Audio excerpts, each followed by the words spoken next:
દિવસે જુઓ બજારની અંદર તમને નીચલા સ્તરેથી એક સારી રિકવરી ખાસ કરીને પ્લે થતી જોવા મળી રહી છે. ખાસ કરીને સૌથી પહેલાં નિફ્ટીની વાત કરી લઈએ તો આજના દિવસે જુઓ ઓપન જે થયું હતું 23,341 પર ઓપન થયું હતું. ત્યારથી 23,339ના લો બનાવ્યા અને અત્યારે 23,500ની નજીકનો કારોબાર, એટલે નીચલા સ્તરેથી ઓલમોસ્ટ 160 પોઈન્ટની રિકવરી આપણને આવતી જોવા મળી છે. જોકે 23,565 સુધીના એક હાઈ બન્યા હતા, પરંતુ ત્યાંથી ફરી એક વખત બજાર નીચે આવી રહ્યું છે અને 100 દિવસથી મૂવિંગ એવરેજ પર ખાસ કરીને થોડોક અહીંયા રેઝિસ્ટન્સ આપણને નિફ્ટી પર ફેસ કરવા મળી રહ્યું છે. એ જ પ્રમાણે સેન્સેક્સ પણ જુઓ આજના દિવસે તમને 76,882 પર ખુલ્યું, ત્યારબાદ 76,775ના લો બનાવ્યા, ત્યાંથી 77,150 200ની આજુબાજુ અત્યારે કામકાજ સેન્સેક્સમાં ચાલી રહ્યું છે. 5% ઘટાડો છે. નિફ્ટી બેંકમાં પણ આજે નીચલા સ્તરેથી સારી ખરીદારી આવતી જોવા મળી. જો 200 દિવસની મૂવિંગ એવરેજ પાસે 51,178 પર ખુલ્યું, 51,177ના લો બનાવ્યા, ત્યાંથી અત્યારે 51,535, એટલે ઓલમોસ્ટ 400 પોઈન્ટથી વધુની રિકવરી આજે અહીંયા તમને જોવા મળી છે. બીજી તરફ મિડ કેપ અને સ્મોલ કેપમાં પણ નીચલા સ્તરેથી સારી ખરીદારી આજના દિવસે આવી છે અને ઇન્ડિયા વિક્સ જુઓ આજે લગભગ 5.5% જેટલો ઉપર છે, લગભગ 13.5ની આજુબાજુનું કામકાજ, એટલે એના પર એક ખાસ નજર રાખતા રહીશું. પરંતુ અત્યારે ખાસ કરીને તમારે નજર રાખવાની છે શેર્સના એડવાન્સ ડિક્લાઇનના રેશિયો પર. 1932 શેર વધી રહ્યા છે, સામે 548 શેર એવા છે કે જેની અંદર આજે તમને ઘટાડો આવતો દેખાઈ રહ્યો છે. અને અત્યારે આમ તો જે એડવાન્સ ડિક્લાઇન રેશિયો છે એ વધનારાના પક્ષમાં વધારે છે, એટલે એના પર એક ખાસ ધ્યાન રાખતા રહીશું. નિફ્ટીના ફ્રન્ટ પરથી આજે ઇન્ડસઇન્ડ બેંકમાં જુઓ તમને 5%નો એક સારો ઉછાળો આવતો જોવા મળી રહ્યો છે. બીજી તરફ ટ્રેન્ટ લગભગ 4.25% જેટલો ઉપર છે. હીરો મોટોકોર્પ, બજાજ ઓટો આ બંનેમાં પણ એક સારી તેજી આજના દિવસે તમને જોવા મળી રહી છે. પરંતુ જ્યાં દબાણ આવ્યું છે ત્યાં Infosys, HCL tech, Shriram finance, TCS જેવા કાઉન્ટર એટલે કે આઈટી સ્ટોક્સ આજે ખાસ એવા દબાણ દર્શાવી રહ્યા છે. આ ઉપરાંત HDFC બેંક, એક્સિસ બેંક જેવા દિગ્ગજોની અંદર પણ ખાસ કરીને આજે દબાણ છે, એટલે એ બધા પર પણ એક ખાસ નજર રાખતા રહીશું. આપણી સાથે અત્યારે યસ સિક્યોરિટીઝના અમિત ત્રિવેદી જોડાઈ ગયા છે. અમિતજી, સ્વાગત, વેરી ગુડ મોર્નિંગ. અને ખાસ કરીને જુઓ એક નવા સપ્તાહની શરૂઆત, નવા મહિનાની, નવા નાણાકીય વર્ષની આજે શરૂઆત આપણે જોઈ રહ્યા છીએ. બજારમાં આજે ગેપડાઉન ઓપનિંગ થયું હતું, પરંતુ રિકવરી થોડી આવતી જોવા મળી છે. લાગે છે આજના દિવસમાં તમને ઇન્ટ્રાડે બેસિસ પર આ રિકવરી આપણને સસ્ટેન થતી જોવા મળશે અને અહીંથી આગળ જે આપણી એક રેન્જ બની રહી છે 23,300 23,800ની, લાગે છે કે આની અંદર જ અત્યારે આપણને નિફ્ટી થોડુંક ટાઈમ બેંક કન્સોલિડેટ થતું જોવા મળે. કઈ રીતે ખાસ તમે અત્યારે નિફ્ટી બેંક નિફ્ટી પર વ્યૂ ધરાવી રહ્યા છો? Right, see good morning. નિફ્ટીની અગર વાત કરીએ તો ઓલમોસ્ટ 9%ના ઉછાળા પછી આપણે લાસ્ટ વીક જોયું કે થ્રુઆઉટ ધ વીક અગર આપણે જોઈએ તો માર્કેટ થોડું ચોપી રહ્યું હતું.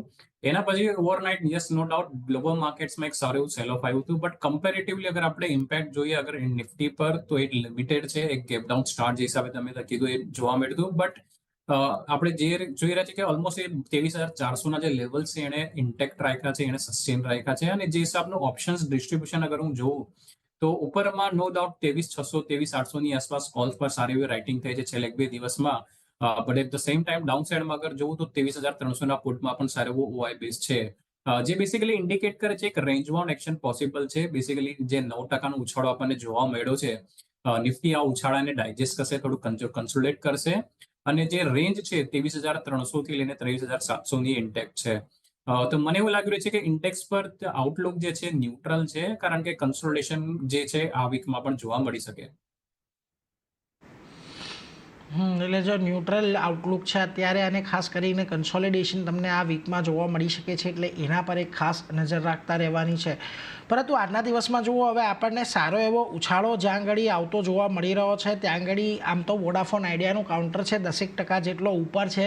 સરકારે જે રીતથી પોતાની ઇક્વિટી વધારવાની વાત કરી છે લેણાની સામે, એટલે આમ તો અત્યારે તો વોડાફોન આઈડિયાને થોડીક રાહત મળતી દેખાઈ રહી છે.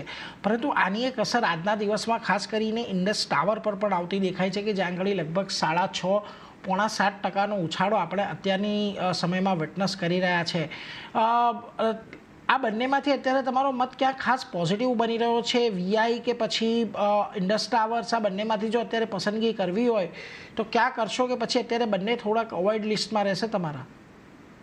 સી આઈડિયા તો એની વે આની પહેલા પણ આપણે ડિસ્કસ કર્યું હતું કે બેટર છે કે અવોઇડ કરે એને, અને ઇન્ડસ ટાવરની પણ અગર ઇનફેક્ટ આપણે વાત કરીએ તો ઓલમોસ્ટ ડિસેમ્બર મહિનાથી અગર આપણે જોઈએ તો એ ઘણીવાર આવા ઉપરને ઉછાળા જોવા મળ્યા છે, પણ ઉપરની સાઈડમાં 370ના જે લેવલ્સ છે એ કન્સિસ્ટન્ટલી હડલ સાબિત થયા છે. તો અત્યારના નો ડાઉટ છેલ્લા 1-2 અઠવાડિયાથી આ સ્ટોક થોડો રિકવરી મોડ છે, બટ 370ના લેવલ્સ અગર સરપાસ કરશે તો જ આમાં જે એક મોમેન્ટમ જે છે ઉપરની સાઈડમાં બિલ્ડ થશે. તો વોચ લિસ્ટ પર આપવું જોઈએ Indus tower, no doubt, but જે મોમેન્ટમ આવશે 370ની ઉપર જ આવશે. મોમેન્ટમ આવશે તો 370ની ઉપર જ આવશે, એટલે અત્યારે વોચ લિસ્ટમાં ખાસ કરીને ઇન્ડસ ટાવર્સે રાખો, પરંતુ વોડાફોન આઈડિયાને અત્યારે સંપૂર્ણ રીતે અવોઇડ કરવાની સલાહ એક બનતી દેખાઈ રહી છે, એટલે એના પર એક ખાસ ફોકસ રાખતા રહીશું. પરંતુ આજના દિવસે જુઓ, તમને જ્યાં સૌથી વધારે વાય એક્શન જોવા મળી રહ્યું છે એમાં કાઉન્ટર છે વોલ્ટાસનું.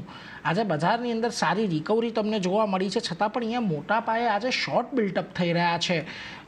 સ્ટોકની અંદર જો આજે થોડો ઘણો ઘટાડો પણ આપણને એક આવતો જોવા મળ્યો છે, ખાસ કરીને 4.25%. અમિતજી, અહીંયા જુઓ આજે એક મહત્ત્વના સપોર્ટ ઝોન હતા 1400ની આજુબાજુના, કે જ્યાં આગળ ગયા અઠવાડિયે ઘણો બધો કન્સોલિડેટ થયો હતો કાઉન્ટર, ત્યાંથી એક નીચે આવ્યો છે. 50 દિવસની મૂવિંગ એવરેજ પાસેનો સપોર્ટ છે આજે, પરંતુ લાગે છે જે પ્રકારનો આજે શોર્ટ બિલ્ટઅપ છે અહીંયા થોડા હજી આપણને નીચેના લેવલ જોવા મળી શકે. ફેબ્રુઆરી મહિનાથી અગર આપણે જોઈએ તો વોલ્ટાસની જે વોલેટિલિટી છે કમ્પેરેટિવલી હાઈ છે, એક ચોપી એક્શન આપણને જોવા મળ્યા છે, અને ઓવરઓલ સ્ટ્રક્ચર અગર આપણે જોઈએ તો 1550 અને 1500ના જે લેવલ છે એક ક્રિટિકલ હર્ડલ ઝોન છે. લાસ્ટ ફ્રાઈડેના નો ડાઉટ એક સારી રિકવરી હતી, પણ આજે આપણે જોઈ રહ્યા છીએ કે એક સડન ચેન્જ ઇન સેન્ટિમેન્ટ આવી રહ્યું છે અને એને 1400ના લેવલ્સ પણ સરપાસ બ્રેક કર્યા છે. અગર ઇનફેક્ટ અગર આપણે આની ઓપ્શન્સ વોલેટિલિટી પણ અગર આપણે જોઈએ વોલ્ટાસની તો કમ્પેરેટિવલી હાઈ છે, જે બેસિકલી ઇન્ડિકેટ કરે છે કે even from here on volatility જે છે એની રહેશે. 1450 જે છે હવે એના રિવર્સ હર્ડલ સાબિત થઈ ગયા છે, અને જ્યાં સુધી 1450ની નીચે રહેશે ત્યાં સુધી જે સેન્ટિમેન્ટ જે છે નેગેટિવ રહેશે. ડાઉન સાઈડની વાત કરીએ તો યસ પોસિબિલિટી છે કે 1320 થી લઈને 1300ના જે લેવલ્સ છે આ સ્ટોક રિવિઝિટ કરી શકે. 1300 સુધીના લેવલ એક વખત રિવિઝિટ વોલ્ટાસ કરી શકે છે, એટલે હજી અહીંયાથી ઘટાડો આવે એવી એક શક્યતા ખાસ કરીને બનતી દેખાઈ રહી છે, એટલે એના પર એક નજર રાખીશું.